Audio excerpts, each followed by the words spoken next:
ওনাকে অনেক সময় আমরা কিন্তু আসলে বিশ্ব নবী বলি।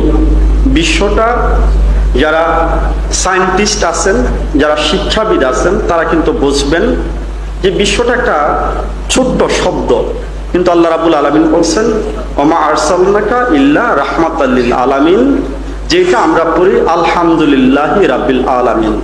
সমস্ত প্রশংসা আল্লাহ রাব্বুল আলামিনের জন্য, যিনি কুল কায়নাতের মালিক।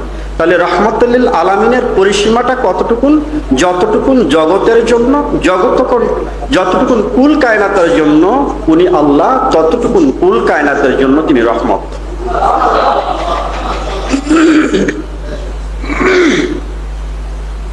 তাহলে এই রহমতটা কি?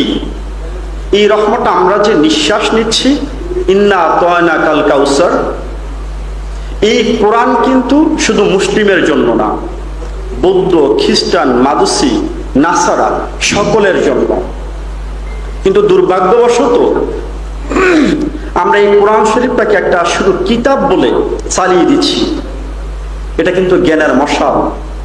আর নবী মুহাম্মদ মুস্তাফা সাল্লাল্লাহু আলাইহি সাল্লামকে নিয়ে যে আমরা আজকে আলোচনা করতে বসছি, যেহেতু কুল কায়নাতের রহমত, এই আলোচনা আপনি আমি না, সারা পৃথিবীর 700 কোটি মানুষ যদি এক প্রান্ত